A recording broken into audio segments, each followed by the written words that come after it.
In the middle of Tech Plaza, white billionaire Clara Wright is rushing to a shareholders meeting when her $4 million supercar suddenly smokes and stalls in front of thousands of cameras. Security panics. The crowd continues filming. No one dares to move, except a homeless black man in a tattered coat steps forward and says, "I can fix it." Clara scoffs. The crowd laughs until the smoke turns deadly and the truth is revealed. The man she despises is the only one who can save the empire she built. Before we begin, don't forget to subscribe and let me know where you're watching from.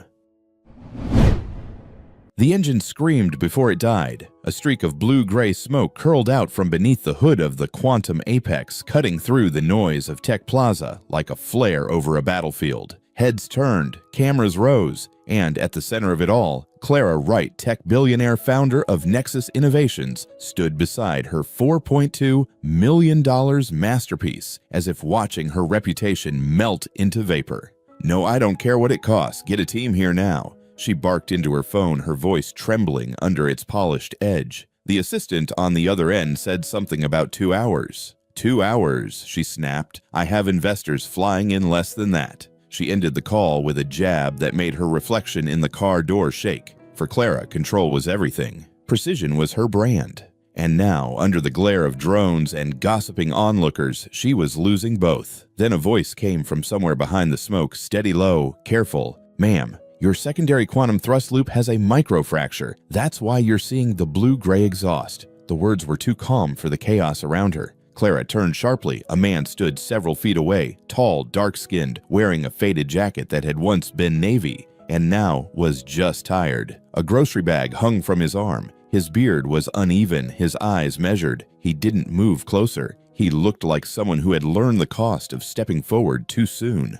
"Don't touch my car." Clara snapped before he could say another word, the heat of embarrassment twisting her voice into something sharper than anger. The man froze where he stood, palms raised slightly. He didn't argue, he didn't apologize. He just looked at the car, then back at her, calm in a way that only came from being humiliated too many times to react anymore. Around them, phones began to film. Clara felt their lenses more than she saw them, each one documenting the moment the unbreakable Clara Wright lost control. "Who are you?" she demanded, tone dripping with contempt. "What are you even doing here?" The man's gaze didn't waver. "Trying to help," he said quietly. "If you keep running the diagnostics, the coolant will breach the tertiary chamber. You'll have a full system collapse in about 40 minutes.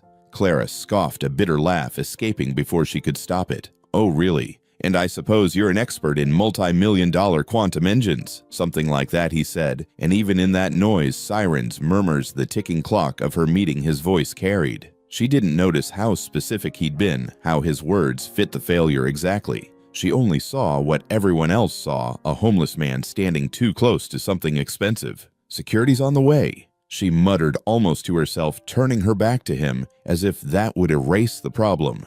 Marcus Johnson lowered his hands but didn't move. He had expected this reaction. It was the same look he'd seen 100 times since the day everything he'd built was taken away. He could still read the engine's rhythm in his head, still see the equations behind the sound. The Quantum Apex sputtered again, smoke thickening the same color he'd warned her about. He took one slow breath steady and practiced. She wouldn't listen now, but engines and people always reached a point where pride gave way to failure. And when that moment came between her anger and his restraint, the world seemed to pause, holding its breath for what would happen next. Long before Clara Wright's car filled the plaza with smoke, Marcus Johnson had already been there. He came to Tech Plaza most mornings, slipping quietly into the edges where no one cared enough to notice. The place pulsed with routine drones, overhead engines, warming people chasing time. It was noisy, but the noise made sense. Machines always did. That morning, he sat by the fountain, his grocery bag resting against his leg. Inside were the small constants of his life, a folded tarp, a screwdriver, a stack of hand-sketched diagrams, order among chaos. Then he heard it, the sound that pulled him back to who he used to be. A smooth electric hum slicing through the plaza air, flawless at first, until it faltered. Just a fraction. Just enough.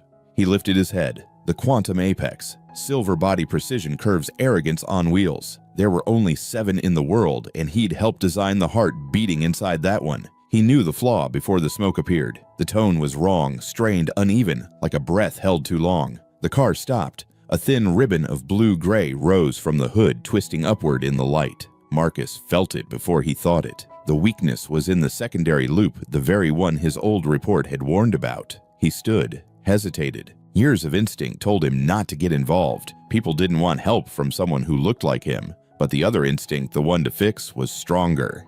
"I can really fix it," Marcus said. Clara froze. The sentence pulled her back from her own anger. "Excuse me." He didn't waver. "Your cooling loop has a hairline crack. It's bleeding coolant into the tertiary chamber. That's why you're seeing that specific blue-gray smoke. It's evaporating against the heat shield." She stared at him, half insulted, half curious. The crowd had gone quiet again. "And how long before your imaginary crack destroys my engine?" 40 minutes, he said simply. "Your diagnostics already warned you 45 minutes to irreversible failure. That was 5 minutes ago." Her expression flickered, only for a breath. But he saw it, the faint recognition of truth. She turned slightly, checking the dashboard's red flashing code, then forced to scoff. "You must have guessed that." "I don't guess," Marcus replied. "I designed the system this car was built on. That landed heavier than she expected." "You what?" "This Quantum Apex uses an upgraded version of Aerotech's cooling network," he continued, voice steady, technical, but clear. "Same alloy in the secondary loop. Same stress line. The one I flagged in Internal Memo XT 447. Her breath caught. XT 447, a code she'd seen once in old acquisition files buried deep. The number was like a ghost whisper, something buried in the acquisition files from Aerotech years ago. No one outside the company ever mentioned it. Marcus kept talking controlled factual. The fracture forms where the alloy shifts density at the junction between the secondary and tertiary chambers. It starts invisible, grows under pressure, then vents through the heat shield. That's your smoke. Clara's fingers tightened around her phone. "That's classified information," she said. "How do you—" He met her eyes. "Calm. Because I wrote it." The air thickened. The crowd pressed in closer. Somewhere behind them, the sound of heavy shoes cut through, the whispers, security guards weaving through the people, hands on their radios, eyes locked on Marcus. He noticed them instantly. The practiced movement, the way their shoulders squared as they approached. His stomach tightened, a familiar fear rising up his spine. He'd seen this scene too many times, good intentions mistaken for trouble. Clara caught the motion too, but didn't call them off. Her instincts told her to keep control, to keep distance. "Stay where you are," she said sharply as one of the guards stepped closer. Marcus lifted his hands, slightly palms open. "I'm not touching the car," he said. "I'm just telling you what's happening." "Ma'am, is this man bothering you?" one of the guards asked, already sizing him up. Clara hesitated. For a heartbeat, she didn't answer. Marcus exhaled slowly. The smoke was darker now, the hum inside the engine turning uneven, labored. He glanced at it, then at her. 39 minutes, he said quietly. "If we keep talking about me, you'll lose the car." The guard's hand hovered near his radio. Clara's gaze darted between Marcus, the engine, and the smoke twisting like a signal in the sunlight. And for the first time, uncertainty crept into her voice. "Wait," she said. "Just wait." Marcus stayed still, hands raised, eyes steady. Between the whisper of authority behind him and the dying heartbeat of the machine before him, he stood caught between fear and duty. One wrong move from being thrown out, one right word from being trusted. The clock on the dashboard kept ticking. The two security guards stepped closer, the sound of their boots cutting through the hum of the plaza. The crowd instinctively pulled back. The phone stayed high, and the air grew heavy with judgment. Clara folded her arms, keeping her voice cool. "You said you wrote it." "XT 447. Marcus nodded once. "Marcus Johnson, former thermal systems consultant at Aerotech Industries. MIT graduate, triple major in engineering, 7 patents under my name." Clara's expression didn't move, and now he met her eyes. "Now I'm homeless." The word hit like a small explosion. A few people in the crowd whispered. One of the guards gave a short laugh. "Ma'am, you really shouldn't waste your time. These guys spin stories all the time, say whatever gets them close." The other nodded, lowering his voice. "He's from the street. No ID, no address. We've had people like him try to get near executives before. You can't trust them." Clara's jaw flexed. For a second, there was something in her eyes, uncertainty, maybe sympathy, but it was gone before it settled.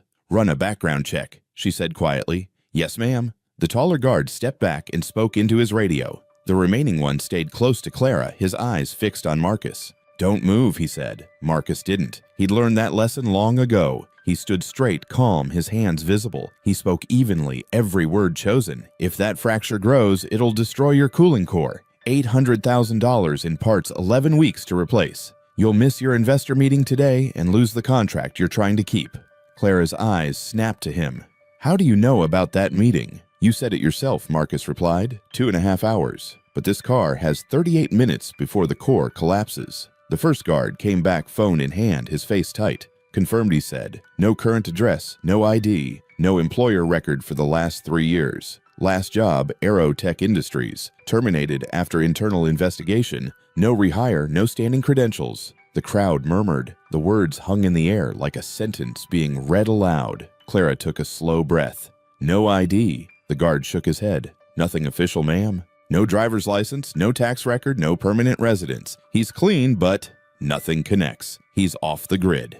The other guard added firmly, "People like this get aggressive fast. You should step away. Let us handle him." Marcus looked between them, his voice calm but steady. "I'm not here to cause trouble. I'm here to stop one." Clara's face hardened. "I'm sure you are," she said, "but I can't take that chance. Not today." He tried one last time, his tone low, professional. "You don't have time to wait for your team. If that loop ruptures, it'll eat the thrust bearings, overheat the core, and shut down every system. 37 minutes. You won't make the meeting. You'll lose the deal." The taller guard stepped closer. "Sir, that's enough." Clara exhaled the sound, clipped and final. "I'm sorry for the misunderstanding," she said, voice polished but cold. "Please step back. My team will handle it from here." The guard's hand hovered near his radio. "Let's go." Marcus didn't move right away. He looked at her at the silver car behind her, the perfect dying machine, and said quietly, "You're making the same mistake they made at Aerotech, ignoring a crack because it came from the wrong voice." Clara's jaw tensed. "Step back, Mr. Johnson." He nodded once. No anger, just acceptance. 36 minutes, he said softly. He stepped away slow and controlled the guard, shadowing his every move until he reached the edge of the crowd. The plaza's noise came back in waves, murmurs, camera shutters, the low whine of the failing engine. Clara turned away, her phone already at her ear, her face set in determination and denial. Marcus stood alone on the curb, watching the smoke grow thicker, darker, heavier. He could still read the rhythm of the machine, still see the equation unfolding the way he had written it years ago. He knew how this story usually ended. In this industry, redemption expired fast, but scandal lasted forever. They had buried his name before. They would bury his warning now. But even stripped of everything address, title, respect, one thing remained untouched: the instinct to fix what others broke. He watched the quantum apex tremble, a masterpiece on the verge of ruin, and whispered to no one, 35 minutes left. The quantum apex coughed and shook the sound raw and uneven, like a wounded thing trying to breathe. The crowd had gone quiet, and even the drones above held still. Clara's fingers trembled as she pressed her phone to her ear. "Where is my backup team?" Her voice was tight-rushed. "I was told they'd be here by now." The line hissed before a voice came through, strained, apologetic. "We're sorry, ma'am. A critical malfunction in the new model has forced all available technical units to stay on site. Estimated arrival time 2 hours." Clara's pulse spiked. 2 hours? Her voice cracked slightly before she caught herself. That can't be right. A sharp electronic chime cut her off. The car's internal system blinked red. Critical warning, total system failure in 37 minutes. Clara froze. Her throat tightened as she read the number. Every digit matched exactly what Marcus had said. She turned toward him. He was still standing a few steps away, calm, motionless, the guards hovering near him like shadows waiting for a signal. "It says 37 minutes, she said, her voice unsteady. Marcus didn't move, didn't smirk, didn't gloat. "Then it's already started," he said softly. The taller guard took a step forward, hand resting on his radio. "Ma'am, we need to move you back. It's not safe to stay this close." Clara didn't respond. Her mind raced equations, deadlines, the meeting, the contract, all of it slipping. If the team's 2 hours away. Her voice trailed off as she looked back at the dashboard. Every alert on the display pulsed red. Marcus took a single step toward her, slow and deliberate. "Call Dr. Eleanor Chen," he said. Clara blinked. "Who, Dr. Eleanor Chen?" "Chief engineer at Space Tech Industries." His tone was steady but urgent. Tell her Marcus Johnson is here. She'll confirm who I am." Clara frowned, her hand tightening around the phone. "You can't expect me to do it," Marcus said, cutting her off. His voice carried no anger, only certainty. "You're running out of time." The firmness in his tone made her stop. For a moment, her pride hesitated, then yielded to reason. She scrolled quickly through her contacts, her thumb trembling slightly as she found the number. The line rang twice. Dr. Chen speaking. Clara drew in a breath, straightening her posture. "Dr. Chen, this is Clara Wright from Nexus Innovations. I need confirmation about a former aerotech consultant named Marcus Johnson." There was a pause, then a sharp inhale. Marcus Johnson, Eleanor's voice shifted surprise first, then something deeper. "You're with him now?" Clara hesitated. "Yes, he's here. Claims he can fix a quantum apex." Eleanor cut in, her voice rising strong and clear. "He's not claiming anything. He can. Marcus Johnson is the most gifted thermal engineer I've ever worked with." Clara blinked. What Eleanor continued without slowing. "He designed the original cooling systems for half of our aerospace fleet. His work changed the entire industry."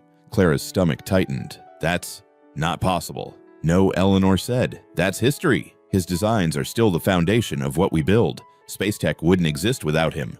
The guards exchanged uneasy looks. Even the crowd behind them grew quieter, the murmurs fading. Eleanor's tone softened. "He disappeared 3 years, 4 months, and 22 days ago. We thought he was gone." "Tell me, Clara, what is he doing there?" Clara's voice caught. He's helping me." There was a brief pause, then Eleanor spoke again. Calm, decisive. "Then let him. Marcus Johnson is one of the few people alive qualified to handle that system. If your quantum apex is failing, he's your best and maybe your only chance. Let him fix it." The words hung heavy in the air. Even the guards lowered their hands from their radios. The plaza seemed to hold still. Then Eleanor's voice changed again, lower, now quieter, but full of regret. "And Clara, tell him, I'm sorry. We should have looked harder." The line clicked. Silence. Clara stood motionless, the phone still pressed to her ear. For a long second, she couldn't breathe. Her mentor, the woman she had admired for years, had just called this stranger the most brilliant engineer alive. She turned slowly. Marcus stood exactly where he had been, calm, composed, his expression unreadable. His silence filled the distance between them. The taller guard broke it first. "Ma'am," his tone was cautious, now not commanding. Clara lowered the phone. Her voice cracked as she spoke. "Stand down." The guards looked at each other, uncertain. She turned to them sharply. "That's an order." They stepped back. Clara faced Marcus again. The light from the car's dashboard reflected in her eyes. Her voice came out quiet, stripped of authority. "I misjudged you," she said. "I thought you were—" Marcus finished, for her voice steady. "Homeless." Clara's throat tightened. "Yes." She looked down, her hands trembling faintly. The phone hung loosely at her side. For the first time, Clara Wright, the woman who always had answers, had none. "I don't know how to apologize for that," she whispered. Marcus shook his head gently. "You don't have to. Just listen this time." She nodded slowly, unable to meet his eyes. Her voice was barely audible. "I will." The car gave a harsh rattle that made both of them flinch. The dashboard flashed again, red light spilling across the chrome. "System failure, imminent, 35 minutes. Clara looked up at Marcus, her breath shallow, her voice trembling. "What do we do now?" Marcus stepped forward, his tone calm and sure. Now he said, "We fix it." The red digits on the dashboard pulsed steadily. 35 minutes remaining. Clara's eyes flicked from the screen to Marcus. For the first time, her voice lost its edge. "How does someone like you end up homeless?" Marcus didn't answer right away. He was crouched by the car, his fingers tracing the edge of the damaged panel, as if feeling its pulse. When he finally looked up, his expression was steady, not defensive, just quiet. "False accusation," he said. "One bad report. They needed someone to blame, and I fit the description." Clara's brow furrowed. "But if you were innocent, why didn't they clear your name?" "They did." Marcus replied, his tone flat but calm. 2 years later. By then, it didn't matter. The story was already out. People remember the headline, not the correction. He stood rubbing his palms together absently, as if trying to shake off the memory. That's how it works. The system's fast to punish and slow to forgive, especially when you're a black engineer with no money, no lawyer, and no one willing to vouch for you. Clara's throat tightened. She looked down, then back up at him. "You lost everything. Because of that, I lost the career," Marcus said. "Then the house, then the friends." but not the knowledge. That's one thing they can't take. There was no bitterness in his tone, only fact clean and bare. The honesty hit her harder than she expected. She felt something twist inside her chest, the slow, quiet shame of realizing how easily she had judged him. "I'm sorry," she said softly. Marcus shook his head. "Don't be. You didn't build the system. You just believed in it." For a moment, the only sound was the engine struggling for air, each rattle growing louder, slower. Smoke curled upward, thick and blue-gray, exactly as he'd said it would. He turned toward the rear of the car. "There's an emergency toolkit in the back compartment. Bring it here." Clara blinked, caught off guard by the way he spoke, direct, steady, the tone of someone who expected to be obeyed. She hesitated, then moved quickly, opening the back panel and pulling out a sleek black case. She carried it over and handed it to him without a word. Marcus knelt, flipping it open. His eyes moved fast, scanning every slot. Sealant compound, thermal gloves, fiber pads. Good. He paused, his brow furrowing. "But I'll need graphite. Stettler Mars Lumograph, grade 8B. Clara frowned. "Pencils. You're serious? I wouldn't ask if I wasn't." Her assistant, still pale from earlier, spoke hesitantly. "I can get them. There's an art supply store across the street." Marcus nodded. "Go. Hurry." The assistant ran off, his footsteps echoing across the plaza. Clara stayed. She watched Marcus line the tools neatly on the pavement, each motion deliberate, almost surgical. His hands were steady, his breathing even. There was no hesitation in him anymore, just focus. Clara crossed her arms, voice quieter now. "You really think you can save it with that?" Marcus didn't look up. "I don't think," he said. "I know." He reached under the hood again, the light catching the faint sheen of sweat on his forehead. "The crack's right here," he murmured, "where the secondary and tertiary loops meet. The pressure shift created a weak point. The alloy can't handle that kind of strain." Clara stepped closer, careful not to touch the car. "And you can fix it." With graphite, Marcus nodded. "If I mix the emergency sealant with fine graphite particles, it'll form a temporary molecular bond, strong enough to handle the pressure. The 8B grade has the right density, smooth enough to merge, hard enough to stabilize." She stared, half skeptical, half amazed. "So you're basically creating a new material out of a repair kit in pencil lead." He looked up at her. "Engineering isn't about what you have," he said. "It's about what you do with it." For once, Clara didn't have a comeback. She just watched him, this man she'd dismissed as irrelevant, now commanding the scene with quiet authority. A few people in the crowd had started filming again, drawn in by the tension and the strange unspoken respect forming between them. Marcus's attention didn't waver. He worked with precision, adjusting valves, clearing debris, inspecting the coolant line, as if he could see through the metal itself. Clara found herself studying his face, the small lines near his eyes, the calm concentration that made everything else fade away. She realized he wasn't fighting for recognition or money. He was fighting for the engine, for the act of fixing something that mattered. The assistant came running back, slightly out of breath, holding a small blue box. "Got them." Marcus stood, taking it carefully. "Good, thank you." He flipped the lid open, picked one pencil, and broke it cleanly in half. The crack of graphite echoed softly. Then he scraped the lead into a small vial of sealant, mixing it with controlled, practiced motions. Clara watched the process, unable to look away. The way he worked wasn't flashy. It was disciplined, exact, the rhythm of someone who'd built and rebuilt 1,000 systems before. After a moment, she spoke quietly. "You still talk like an engineer." Marcus smiled faintly. "That's because I still am one." The digital timer on the dashboard ticked down to 31 minutes. Marcus glanced at her once more. "This is going to work," he said, "but I need absolute focus. No distractions." Clara nodded, her voice almost a whisper. "You'll have it." She stepped back, watching as Marcus began the repair, the man she had once pushed away, now kneeling before the machine that held both their reputations in its hands. The hood rose with a low hiss that cut through the plaza's thick silence. Heat rolled out in waves, curling into the morning air. The smell of hot metal and chemical coolant clung to every breath. Marcus leaned in, face close to the engine, his reflection warped in the chrome. He didn't flinch. His hands were steady, his movements measured, one clamp at a time, one valve after another. The sound of metal tools against alloy filled the empty space where no one else dared speak. Clara stood, close arms folded tight, more from tension than cold. Her heartbeat echoed in her ears. She could see beads of sweat slide down his temple and trace a dark line into the collar of his faded t-shirt. Her voice came out low. Pressure reading Marcus adjusted a small wrench, eyes locked on the gauge. Opening the valve now, he turned it with slow precision. A thin hiss of pressure escaped, followed by a faint shimmer of steam. He glanced at the gauge again, his jaw tight, then gave a small nod. "Holding at baseline, that's good." Clara let out a quiet breath she didn't realize she'd been holding. "You move like you've done this 100 times, she said. "I have," Marcus replied, his voice even. "Just not since they took my clearance." Clara hesitated. The question left her mouth before she could stop it. Aerotech. He didn't look up. That's what they called it. He reached for a small vial, gave it a careful shake, and brushed the graphite sealant mixture over the exposed pipe. His hands worked with quiet discipline, slow, precise, without waste. Clara crouched slightly to see better. What really happened there? He kept working.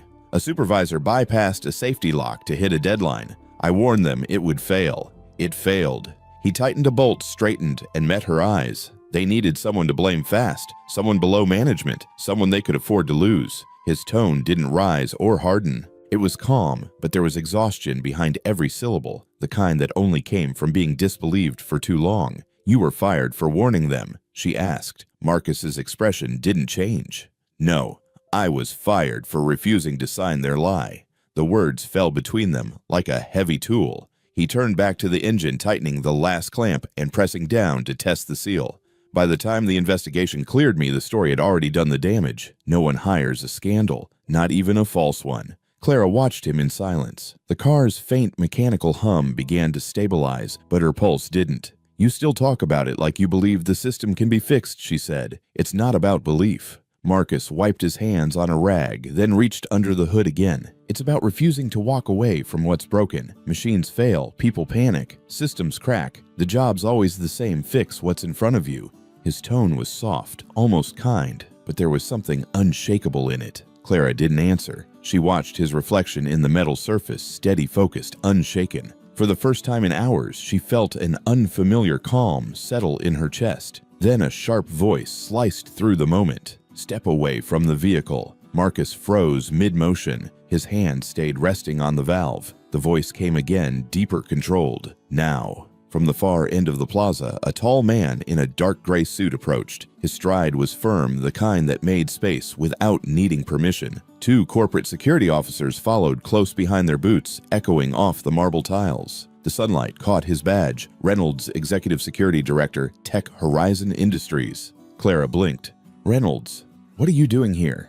Reynolds stopped beside her, eyes sharp on Marcus. "I could ask you the same thing. I was monitoring the system feed when I saw an unauthorized access ping from your diagnostics. Then I arrived to find an unknown subject tampering with a restricted prototype." Clara opened her mouth, but Reynolds raised a hand. "Who is he?" Marcus straightened slowly. His gloves creaked as he removed them, placing them neatly on the ground beside the open kit. "Someone trying to keep your car from turning into $1 million bonfire." Reynolds' jaw shifted, unimpressed. "That's not an answer." He looked at one of the guards. "Run a visual ID." The guard lifted a small handheld scanner. Clara stepped forward, blocking the view. "Reynolds, stop. He's not a threat. His name is Marcus Johnson. He worked at Aerotech." Recognition flickered in Reynolds' eyes. "Marcus Johnson," he repeated slowly. "The same engineer who caused the coolant failure." Clara's tone sharpened. "He didn't cause it. That depends on which file you read." Reynolds said, voice level but cold. "Terminated for gross misconduct. Unauthorized system interference. And now he's here at a competing company, hands inside one of our most classified engines. You see how this looks?"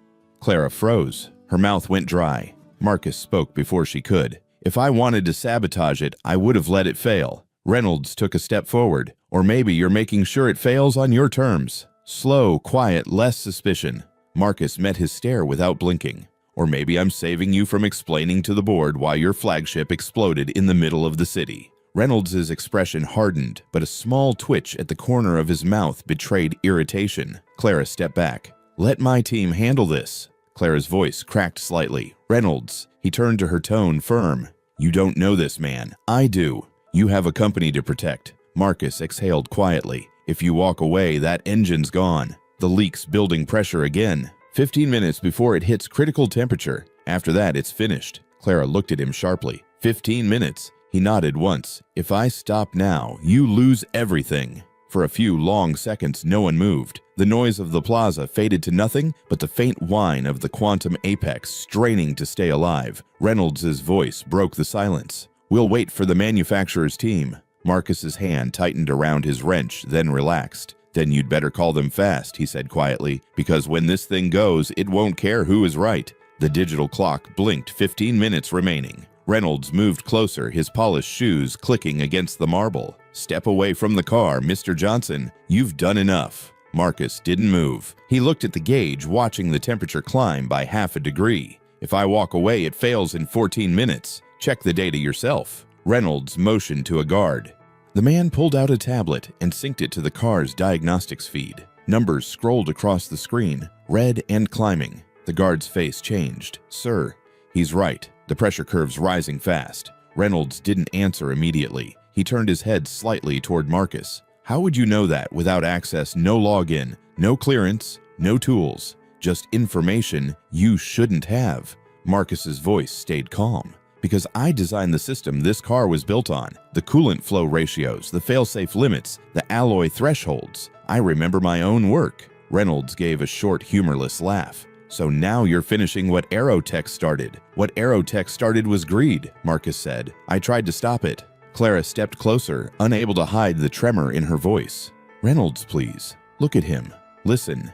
He's telling the truth." Reynolds turned his gaze on her. "I'm not paid to judge sincerity. I'm paid to protect assets. Do you have any idea what happens if this man tampers with proprietary tech under your supervision? The lawsuit alone could bury you." Clara's throat tightened. "But if he's right, Reynolds interrupted, then the engine's faulty, and you approved it. Which would you rather?" explain to the board. The words landed like a slap. Clara looked away, her nails pressed into her palms until her knuckles went white. Marcus saw the change, the subtle shift in her eyes, from conviction to hesitation. He'd seen it before. He set the wrench down beside the toolkit. The small clink of metal on tile echoed like an ending. "You don't have to decide," he said quietly. "I already know your answer." Reynolds folded his arms. "Good, then step back." Marcus straightened. No defiance, no anger, only calm. He removed his gloves, set them next to the wrench, and wiped his palms on the rag. Then he looked directly at Clara. "When that coolant hits critical temperature," he said evenly, "the tertiary loop will collapse. The core will overheat. You'll lose the entire system. Replacement time, minimum 3 months. Reynolds smirked. "You're bluffing." "I wish I was," Marcus said. He took a slow step back, giving them space. Around them, the crowd shifted, drawn to the tension, but afraid to speak. Phones were still raised, recording every second. Clara's eyes darted from the dashboard to Marcus. "Marcus, wait. You don't need me to convince you," he said softly. "The car will do that." The timer blinked again. 13 minutes. Reynolds turned away, muttering into his earpiece. "Dispatch containment. Locked down the plaza." Marcus stood still for a moment, the sound of his own breathing steady in his ears. He could feel the vibration change the way an engine's rhythm faltered when the stress line widened. He watched the hood shimmer in the heat, a distortion bending the city's skyline in the reflection. He looked at Clara one last time. Her mouth opened as if to speak, but the words caught in her throat. "Engines don't care about politics," he said, his voice quiet but firm. "They respond to care or neglect. You choose which one this is." Then he turned and began to walk. Clara's heart hammered. Every step he took away from the car felt wrong. She looked down at the display, the temperature spiking, the sound from under the hood deepening. Sweat beaded along her hairline. Reynolds barked an order to his team, but she barely heard him. The numbers flashed again. 12 minutes. 11. 10. Her breath quickened. Marcus, wait. He stopped but didn't turn. Behind him, the quantum apex made a sharp metallic crack, the sound of something breaking under stress. Then came a deep, hollow rumble from the engine bay. The crowd gasped in unison. Clara froze, her body locking in place. Her eyes widened as the gauge needle shot into the red. Reynolds turned toward the car, his confidence cracking for the first time. What the hell? The hum turned into a roar. A sharp flash of smoke shot from the vent, curling in blue-gray spirals that filled the air like warning signals. Marcus closed his eyes for a brief second, not in triumph, not in anger, in quiet resignation. He had warned them. The alarm blared so loud it shook the air. System failure imminent, 4 minutes to critical meltdown. Clara's heart stopped for a beat. Heat rolled off the quantum apex, the metal breathing hard, like a living thing in pain. The red glow from the dashboard painted her face in warning light. "Reynolds, it's going to blow," she shouted, but her voice sounded distant, almost swallowed by the rising pitch of the engine. The guards rushed forward, pushing the crowd back, but Clara didn't move. Her eyes locked on the car, on the faint shimmer of smoke that refused to die. Then she saw him. Marcus had stopped halfway across the plaza. For a brief moment, he didn't move. The chaos around him blurred, screaming voices, flashing lights, the whir of camera drones, and yet his expression was still focused, utterly calm. He turned and walked back through the haze. Each step seemed heavier than the last, but certain. The crowd parted wordlessly, as if some part of them already knew who would decide what happened next. Marcus knew Clara's voice cracked between fear and disbelief. He didn't answer. He crouched beside the hood, placed his hand flat on the hot metal. The surface trembled beneath his palm, wild and uneven, like a heart fighting to stay alive. 3 minutes, 40 seconds, he muttered under his breath. His eyes didn't leave the machine. "Get me manual override access." Reynolds barked, "You're not touching that car again." Marcus ignored him. His tone sharpened. "Clara now." Her breath caught. She hesitated for less than a second, then pressed the command. Manual override granted. The green light blinked alive. Marcus tore open the access panel. Steam burst out. He didn't flinch. His gloves hissed against the heat. Coolant pressures peaking. "We bleed it first." Clara knelt beside him, trembling sweat gathering at her temple. "Tell me what to do." "Auxiliary port B. Open it slow." She obeyed. A stream of liquid shimmered out silver and blue, swirling like liquid light under the sun. The smell of ozone and metal filled the air sharp enough to taste. The world around them fell silent. 50 people, maybe more, stood frozen, the only sound the hiss of pressure and the ticking clock. Marcus's voice stayed low and steady. "Pressure dropping. Good. Keep it there." He switched the feed, redirecting the recovered fluid into a canister. "We'll keep 60%. It'll hold." 2 minutes. Clara whispered, her throat dry.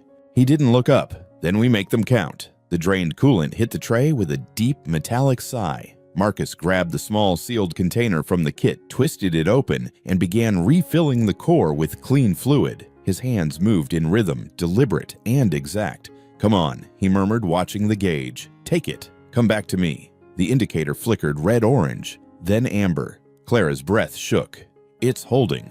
Marcus nodded once. "Good. Flow rate next." He leaned closer, adjusted the intake valve until the hum beneath the hood softened, less frantic, more human. "There," he said quietly. "That's equilibrium." 60 seconds, she said, barely breathing. Marcus didn't respond. He was listening not to her, not to the numbers, but to the rhythm of the engine. He adjusted the stabilizer bolts 3 quick turns, the kind of precision only muscle memory could achieve. "When I say so," he said, voice low, "start ignition." "Not before." "Understood." He glanced at the timer. 50 seconds. He gave one last adjustment to the coolant regulator. The hum settled into a deep, steady pulse. Marcus exhaled, slow, measured, then looked at her. "Now or never." Clara's hands hovered over the ignition pad. She met his eyes, steady, dark, certain. "Marcus, do it." She pressed the button. The quantum apex screamed. Metal ground against metal, a terrible sound, then silence. Clara's stomach dropped. "It's dead weight," Marcus whispered. A low vibration rumbled through the chassis, deep and uncertain. Then it grew a rising roar, rough at first, then strong, fuller, alive. The red lights on the dashboard faded one by one. Smoke thinned, lifted, disappeared. The engine's voice changed from chaos to rhythm, from panic to peace. Marcus stayed beside it, head bowed slightly as if listening to a heartbeat steadying itself after collapse. The hum was deep, even alive. Clara's breath trembled. The temperature, "It's dropping." Her eyes flicked to the screen. "Pressure's stable." Marcus nodded, once calm, but exhausted. "It's holding." Silence fell, not the silence of fear, but the kind that follows relief too big to name. Every red light turned amber, then green. The new message glowed across the display. System stabilized coolant flow, normal performance limited to 70%. Clara's knees almost gave out. She laughed once, a quiet, shaky sound that didn't feel real. 70%, she said. "That's what you said." Marcus wiped his face with his sleeve. "That's the safe limit. Don't push it." The crowd erupted. Applause, cheers, the high ping of phone cameras, but their noise felt far away. For Clara, everything had narrowed to one image, Marcus standing in front of her, sweat streaked across his face, his gloves blackened with graphite and sealant. He looked utterly spent, but his eyes still burned with focus. You fixed it, she said softly. Marcus shook his head, voice low. It fixed itself once someone stopped getting in the way. Clara swallowed hard, her throat tight. You repaired a quantum cooling core in under 30 minutes with pencil lead and sealant. That's not repair, Marcus. That's something else. He gave a tired smile. It's not about what's possible. It's about what matters.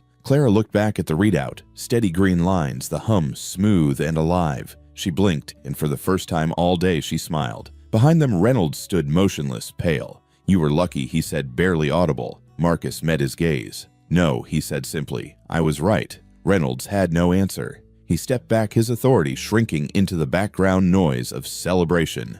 Clara turned to Marcus again. Her voice was no longer sharp or commanding, only quiet respect. What you just did shouldn't have worked, but it did. Marcus nodded. That's all that matters. The engine purred softly behind them, calm, balanced, unbroken. The crowd began to cheer again, louder this time. But Clara didn't join in. She just stood there beside him, watching the blue-gray smoke vanish completely, the sunlight glinting off clean metal. For a long moment, neither of them said a word. Then Clara spoke almost to herself. You saved my company. Marcus looked at the glowing screen, then at her. You still have a meeting to make. She smiled faintly through the exhaustion. You were right about everything. Marcus's answer was quiet, steady. That's my job.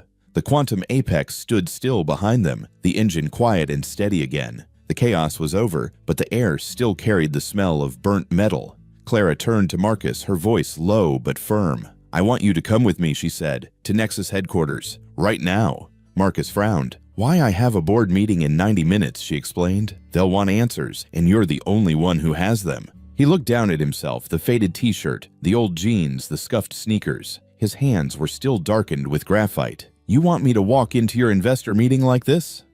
Clara didn't blink. You do today. Marcus gave a small laugh, more weary than amused. You know what happens when someone like me walks into a room like that. She met his eyes calmly. Then we'll change what they see. He tilted his head slightly. You mean my clothes? I mean everything that keeps them from hearing you, she said. You fixed what no one else could. Let me handle the rest. He studied her for a moment, then nodded slowly. Fine. But don't make me look like a puppet. Her lips curved into a brief smile. I wouldn't dare. She turned to her assistant. Call Langford Atelier. Full fitting at HQ in 35 minutes. Charcoal suit, white shirt, no tie. The assistant hesitated. That's fast. Tell them it's for me, Clara replied. Marcus rubbed his palms, wiping away a trace of sealant. You really think a suit changes anything? It changes who gets the chance to speak, she said simply. He nodded. Fair enough. She motioned toward the car. Come on. He lifted his grocery bag. You're sure about this, I'm sure, she said. You're coming with me. The ride to Nexus headquarters was quiet. The city rolled past glass towers, streetlights flickering in the afternoon haze. After a few minutes, Marcus said softly, Your car runs smoother now. Clara's eyes stayed on the road. It should. You rebuilt it. He smiled faintly. Still runs better than its owner. That earned the smallest laugh from her, brief but real. The silence returned until Clara asked, When was the last time you were in a boardroom? 3 years ago, he said. At Aerotech. She glanced at him. What happened? He looked out the window. I warned management about a cooling flaw in one of the early shuttle prototypes. They ignored it to meet a deadline. The test overheated. No one died, but they needed someone to blame. My name was on the report. Her voice softened. You were cleared later, right? Yes, he said. 2 years later. But the damage was done. People remember the headline, not the correction. She didn't respond, and the silence between them turned heavy. Marcus finally added, After that, I stopped fighting. Fixed small things. Helped in shelters. Read manuals to keep my mind working. That's what you do when the world forgets you. You keep learning. When they reached Nexus headquarters, security opened the gate without question. The tower rose ahead, all glass and silver, under the fading light. 2 employees waited by the door, beside a thin man holding a black case marked Langford Atelier. Clara got out first. They're setting up a fitting room inside, she said. Marcus followed her, squinting at the tall building. Looks expensive. It is, she said. But it breaks like everything else if you stop paying attention. Inside, the air was cool and clean. People turned to watch as Clara walked through the lobby. Some nodded politely. Others looked at Marcus with quiet curiosity. Her assistant noticed and stepped a little closer as if to shield her. In the elevator, their reflections stood side by side in the mirrored wall, Clara sharp in her white suit, and Marcus in his worn clothes. He gave a half smile and asked, "You really want me standing next to you like this?" Clara didn't look away. "No," she said. "You'll stand next to me as yourself. The clothes just clear the noise." Upstairs, a team of tailors was already waiting, calm, efficient, professional. Racks of suits lined the wall. Mr. Johnson, the fitter, said politely, "We'll take your measurements." Marcus sighed, lifting his arms. "You're sure this isn't for a photo op?" Clara shook her head. "Just making sure no one mistakes you for maintenance." He gave a faint grin. "Fair enough." The tailors worked quickly, shoulders, sleeves, waist, without a wasted word. "Matte charcoal," the fitter said. "Standard lapel approved," Clara said. When Marcus tried on the test jacket, the assistant whispered, "He looks like a different man already." Marcus adjusted the cuff. "That's the trick, isn't it?" Clara replied quietly. "No. The trick is remembering you were always the same man." The fitter nodded. "We'll finish the suit in 15 minutes. As they waited, the assistant looked at Marcus again. "You really designed that cooling system." He met her gaze evenly. "I still do." She hesitated. "It's just, you don't look like an engineer." He smiled faintly. "Exactly." Clara shot her a sharp look, but Marcus's calm tone made it unnecessary. When the final suit arrived, Marcus put it on. The fit was perfect. Simple, precise, clean. Clara circled once, checking the details. "That'll do," she said. Marcus looked at his reflection. "People treat you differently when the fabric changes." "Then use that difference," Clara said. "Make them listen." He nodded. "They'll listen maybe not because of what I say, but because of who they think I am." She met his eyes. "Then show them who you really are before they forget again." The assistant checked her watch. "Meeting in 10 minutes." Clara gave a quick nod. "Get the slides ready." When the room emptied, Marcus took one last look in the mirror. The man staring back looked sharper, stronger, but still himself. He reached for his grocery bag, but Clara stopped him gently. "Leave it," she said. "It'll be safe here." He hesitated, then set it down. The locker door clicked shut. Clara adjusted her jacket, her voice steady. "Once we walk in, I'll deal with the noise, the politics, the questions. You stay on the facts." Marcus gave a quiet nod. "I know what I'm here for." They walked side by side down the hallway. Their footsteps echoed across the floor, calm and even. At the end, the glass doors to the boardroom stood open, sunlight spilling across the marble. Marcus paused to fix his cuff. "Clothes can open doors," he said softly, "but what we say inside decides if they stay open." Clara met his eyes. "Then make sure they don't close." He gave a small nod. "That's the plan." The glass doors eased apart on a soft motor hum. Clara stepped in first, chin-level, shoulders set. Marcus followed half a pace behind, adjusting his cuff with 2 fingers to keep his hand steady. The boardroom air was cool, filtered, and still. A long oval table of glass and brushed steel ran the length of the room. Sunlight slid across it in slow bands. 12 investors were already seated, notebooks opened, pens aligned, faces calm, practiced unreadable. At the far end sat Evelyn Shaw, the chairwoman, with a closed folder and an open stare that measured without showing it. Clara did not waste time.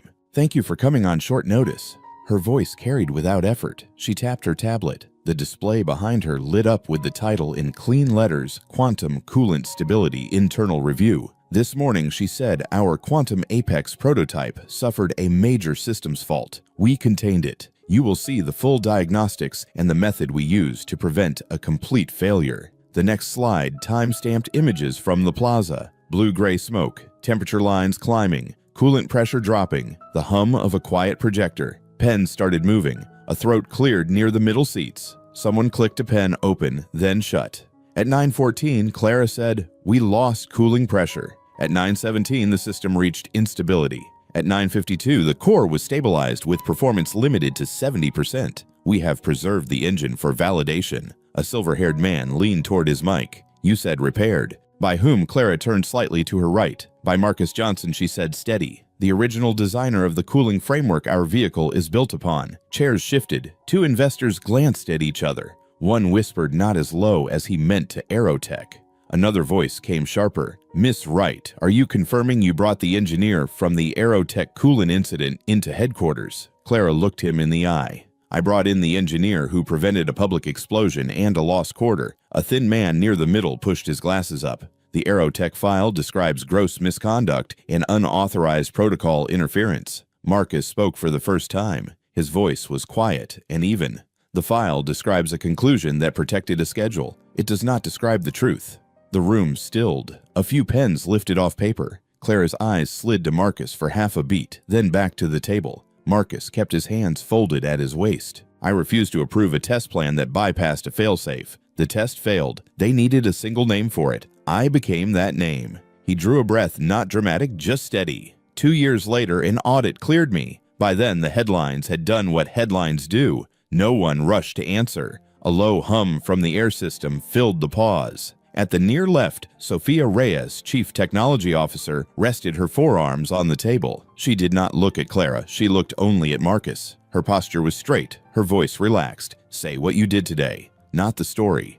The work. Marcus nodded once. Secondary loop developed a hairline fracture at the junction with the tertiary chamber. Alloy fatigue under microvibration at sustained heat. Sensors treated the drift as noise. Pressure rose. Failure became inevitable. He lifted his chin toward the screen. I bled. The system filtered what we could save, mixed the emergency sealant with fine graphite from 8B pencils to stabilize the bond and allow controlled flex under heat. Then recalibrated flow and brought the engine to a safe ceiling at 70%. A man in a navy suit let out a short breath that sounded like a laugh. Pencils. Sophia did not smile. Graphite, she said. Particle size does the job if you know how to use it. Her eyes returned to Marcus. Why 8B density and smoothness, he said. It blends clean and holds under load. 6B would shear. 10B smears. Sophia sat back thinking. That tracks. Clara stepped in. You will see the data no one is guessing at. She tapped her tablet. The display changed to the engine schematic. The fractured junction glowed on the model. Mr. Johnson walked them through the failure chain and the fix. Marcus took one step closer to the screen. He kept his arms loose at his sides. The problem is not the coolant recipe. It is the joint. The alloy is too rigid where the loops meet. Microvibration at high heat fatigues the joint. A crack forms, pressure vents, and the heat shield shows the smoke you all saw. He pointed to a narrow ring on the diagram. Replace this with a flex-stabilized insert. Widen the tertiary buffer by 0.2 millimeters. Reweight the filter so it does not discard the early signal as noise. Run the thermal simulation with the loop interactions combined, not isolated. The Zurich investor, a calm man with careful diction, asked. Projected gain, endurance, up by 34%, Marcus said. Thermal strain down by half. Same hardware envelope. The silver-haired investor watched Marcus's face, not the screen. You calculated those in your head. I carried the ratios for years, Marcus said. The numbers are the same body. The context changed. A few seats down, a younger partner tapped 2 fingers on his notebook, then stopped. The rhythm of the room had shifted. Doubt was still present, but it no longer led. Evelyn lifted her folder slightly, but did not open it. Longevity of the field repair. 3 weeks under hard testing. 6 under standard use, Marcus said. The point of today is not the patch. The point is the path. Sophia's mouth pressed into a small, unguarded smile. That is clear. She leaned toward the table mic. For the record, improvised molecular stabilization in the field is rare and difficult. He pulled it off while the core was counting down. An older investor who had kept silent so far cleared his throat. Mr. Johnson, if you had been wrong, we would be sitting here without a flagship and with a plaza full of video. Marcus looked at him. Yes. What made you do it anyway? He paused, his jaw set before he answered. Because the engine was going to fail in front of me. I knew how to stop it. Choosing to do nothing would have been a kind of lie. No one spoke for a few seconds. The air felt colder, but the silence carried weight, not judgment.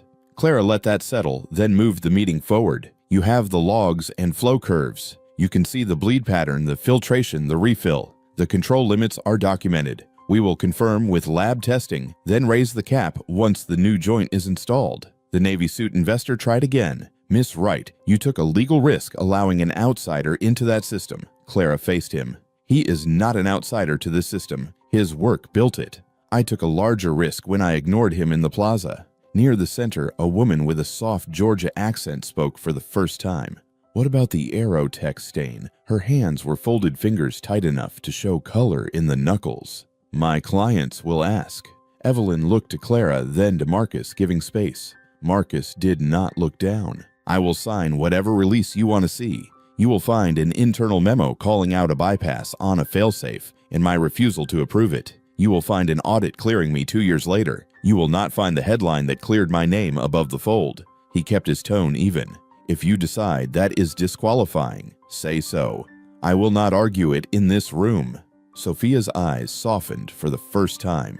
Clara's shoulders moved with a slow breath she did not quite let out. The Zurich investor nodded once as if filing a decision. "Let us return to the work." Clara advanced the slide to a table of steps and timelines. Validation in 2 weeks. Full integration in 4. We will run combined simulations, then a thermal stress series at graded intervals. Documentation will include the field method as an appendix for training. She turned her head a fraction. "Marcus, add what I missed. Update the filter coefficients," he said. "Do not let them bury the early signal again." He looked at Sophia. "Your analytics team will want the raw traces. I kept my notes." He touched the small notebook in his jacket. "It is all written. Ratios, margin, sequence." Sophia held his glance and gave a single nod. "I will have my team ready." A hand lifted from the far end. A quiet investor with a scar along his jaw cleared his voice. "Before we talk commitments, there is the matter of trust. Miss Wright, why should we believe this is not a one-off save?" Clara did not answer right away. She looked down the table and then at Marcus. "Because the way he thinks scales," she said. "You do not build a company on luck. You build it on people who see what others miss and who move when it counts." The scar jaw investor pressed. "And you intend to give him access to our labs?" "Yes," Clara said. Several eyes shifted. One man frowned. Another wrote a note, underlined it, then stopped writing. Evelyn folded her hands. "I have heard the facts. I would like to hear the risks spoken plainly." Sophia spoke first. "Risk 1, we validate too slowly and lose momentum. Risk 2, we validate too fast and carry a blind spot from the old test model. Risk 3, we allow politics to choose hardware." Marcus added, "Risk 4, we keep treating early signal as noise because it is inconvenient." The Georgia accent woman let out a small sigh she tried to hide. "That last one sounds familiar." Evelyn's brow raised almost a sign of humor, then settled. "Mitigations," Clara answered. "Schedule with teeth on both sides. Independent review on the code filters. Full cross-simulation. Public reporting to this board on progress and failures. We put the work in the open, not in a prize drawer." The Zurich investor tapped his tablet once. "Funding implications, short-term cost up," Clara said. "Long-term rework down." She looked to Marcus. "Give them the ratio." "Spend 1 to save 10, Marcus said. "You save the quarter and the next one." The Scarjaw investor leaned back. "If we approve the plan and the numbers hold, we will revisit the scale of our commitment. If they do not, we step back. That is the sensible course." Sophia looked to Evelyn. Evelyn gave a small nod. "I agree." Clara inclined her head. "Then we move forward." The room eased a degree. Pens started again. Lids clicked. Someone coughed into a sleeve. The worst of the storm had passed, but a test still lay ahead. Evelyn lifted her folder and finally opened it. One more item. Leadership.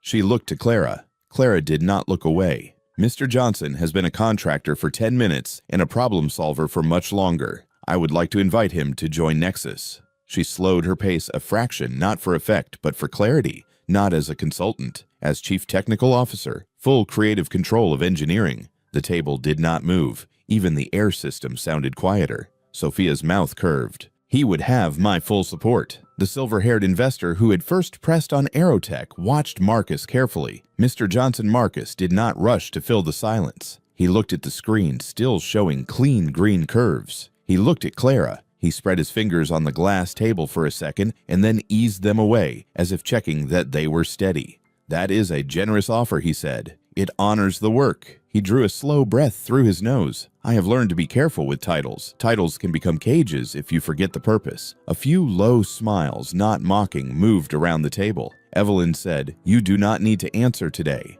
Clara's voice dropped half a step. "Think about it. We will talk after the verification run." Marcus nodded once. "Understood." The Georgia accent investor added softer than before. "If you are what this data says you are, people like you do not get a door like this often. Take the time, but do not take too long." Marcus met her eyes. "I hear you."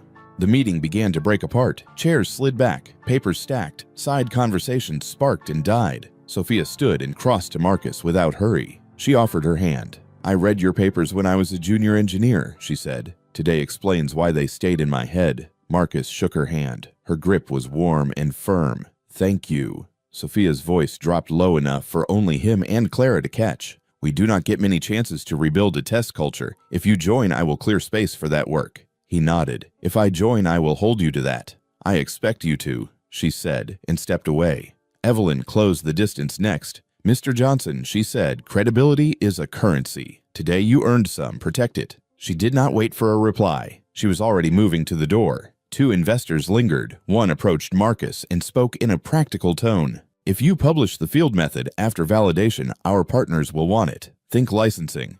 It could be significant."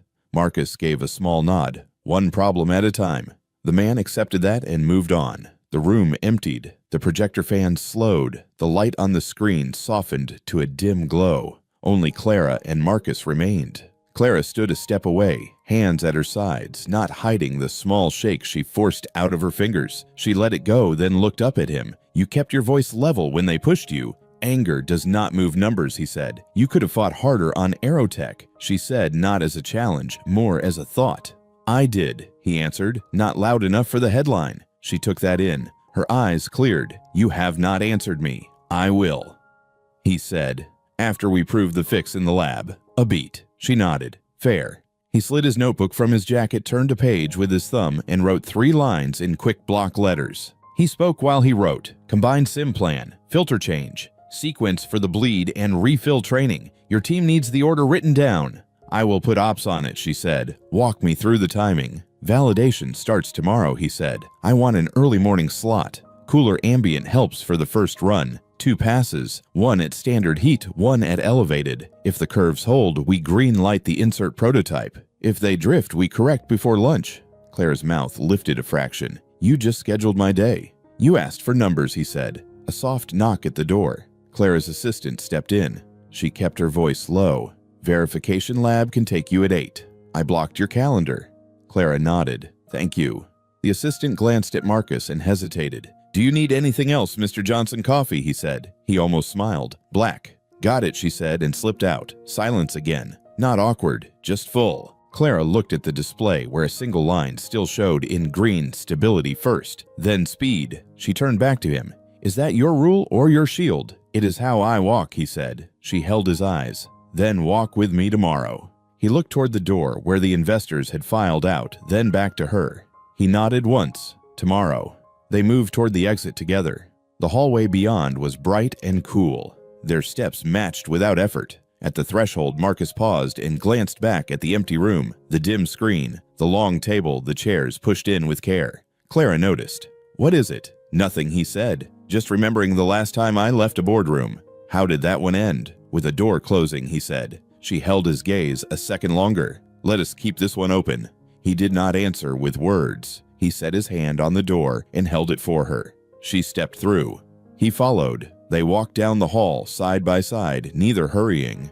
The sound of their footsteps was even and calm. His breathing had leveled. Her shoulders had dropped an inch. At the elevator, Clara pressed the call button. The light beside it blinked once. She looked at him. "You will sleep at all tonight, I do not know," he said. "Maybe a little. You can use a guest room on the executive floor," she said. "It is quiet." "I have a place," he said. "It is not much, but it is mine." She did not push. "Then I will see you at 8. He nodded. The elevator doors opened. She stepped in and faced him as they began to close. "Marcus, yes. If you change your mind about the title, I will ask again. If you do not, I will ask again anyway." A small line formed at the corner of his mouth that might have been a smile. "I believe you." The doors closed. Marcus stood for a moment with his hands in his pockets. He drew a long, steady breath. He turned and walked back the way they had come, past the meeting rooms, past the framed photos of product launches, past a glass wall that showed a slice of the city far below. He reached the small locker where he had left his worn grocery bag. He opened it, lifted the bag out, and set it on the bench. Inside were the same things he carried every day: a folded tarp, a screwdriver wrapped in cloth, and the stack of hand-sketched diagrams that never left his side. He smoothed the top page with his palm. The paper was creased, but the lines were clean. Ratios, arrows, notes in block letters. He closed the bag and zipped it. He stood there a second longer, exhaled, and nodded to himself. Then he headed for the stairs instead of the elevator. He took each step at an even pace, hand on the rail, eyes forward. The building was quiet at that hour. Night staff passed by with polite nods. He returned them with a small lift of his chin. Outside, the evening air sat cool against his face. He looked up once at the tower of glass and steel, then down at his hands. The graphite stains had faded, but not gone. He adjusted the strap of the bag on his shoulder. His phone buzzed in his pocket, a message from a number he did not know. It was short 8 o'clock. Lab 3. We will be ready. SR. He typed a reply, 7:45. I will bring coffee. He put the phone away. Traffic moved on the street in calm lines. He started walking, the rhythm of his steps, settled and sure. He did not feel triumphant. He felt responsible. Behind him in the boardroom on the top floor, the projector cooled to silence. On the screen, the last line of his analysis still glowed in faint green. The next morning, the lab lights glowed pale against the glass walls. Marcus stood over the console sleeves, rolled up a cup of black coffee half empty beside him. His notebook lay open on the table, pages filled edge to edge, in clean block letters, ratios, notes, sketches, and one simple heading in bold pen Talent Recovery Initiative. Clara entered quietly. She had traded her white suit for something simpler, a gray blazer, no jewelry, hair pulled back. The shift was subtle, but deliberate. This was not the CEO walking in. This was the woman who had spent the night reading every line of his notes. Marcus didn't turn. He spoke without looking up. You've read them.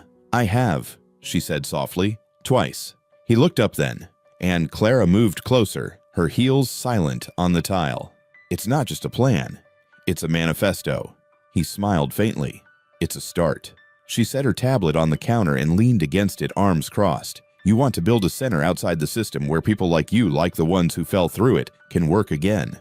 People who were brilliant once and just disappeared. Marcus nodded. They didn't disappear. They were discarded. His tone wasn't angry, just factual, the way an engineer might describe a broken circuit. The world doesn't have a shortage of intelligence, Clara. It has a shortage of access. The ones who get erased, former researchers, developers, engineers, they're still out there. They're driving cabs, fixing HVAC units, sleeping in shelters. People like me.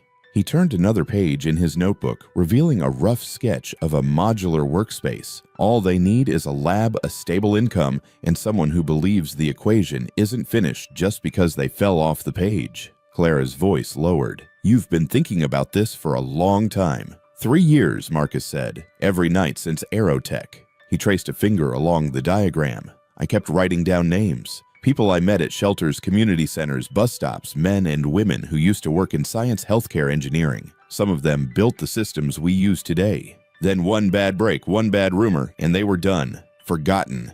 He flipped another page. This one was labeled Innovation Center Phase 1. It showed columns of data projections costs, but also handwritten notes that read, no suits, no walls, no politics. I want you to be part of it, he said finally. Nexus can fund it. You can open the doors. I can build the foundation. Together we can make something that gives people back what the world took from them. Clara stared at the page. The ink was smudged where his thumb had brushed it, imperfect, human, real. She let the silence breathe for a moment before she spoke. You're not angry, are you? Marcus shook his head slowly. No, anger doesn't rebuild anything. What I want isn't revenge, it's repair. The words hung in the air, quiet but heavy. Clara lifted her gaze to his, and for the first time since they met, there was no barrier left between them. No title, no defense. Just two people who had both seen what the system could destroy, standing there with the chance to build something new. She drew a deep breath and let it out slowly. You realize what you're asking me to do? Yes, he said. I'm asking you to do what's right, not what's easy. Clara gave a small, incredulous laugh. You know you're impossible to say no to. Marcus allowed himself a grin. I've heard that before. She studied him for a long moment, then reached out her hand. It trembled just slightly, not from fear, but from the weight of what it meant. Then let's start. Partners. Marcus looked at her hand, strong, confident, steady, and then at her face. Partners, he said. Their handshake lingered. It wasn't just agreement, it was understanding. Outside the glass, the city lights began to flicker on, one by one, as dusk spread across the skyline. The reflection of the two of them shimmered faintly in the window, two silhouettes framed by light, by possibility. Clara looked back at him, her voice steady but soft. You just turned a breakdown into a blueprint. Marcus smiled, eyes warm but grounded. That's what I do. They stood there in quiet recognition, two people who had both lost faith in the world's fairness, now deciding to build something better from the wreckage. Clara's expression softened. Let's give the world one more reason to listen. Marcus nodded once, then let's get to work. The elevator chimed softly behind them. They turned toward it, walking side by side. The door opened, spilling warm light across the lab floor. As they stepped inside, Clara glanced at him, half smiling. "You know this isn't going to be easy." Marcus adjusted his sleeve. "If it were easy, it wouldn't be worth doing." The doors closed on their reflections, not two people chasing redemption, but two builders walking towards something harder, quieter, and far more human, rebuilding what had been forgotten. Join us to share meaningful stories by hitting the like and subscribe buttons. Don't forget to turn on the notification bell to start your day with profound lessons and heartfelt empathy.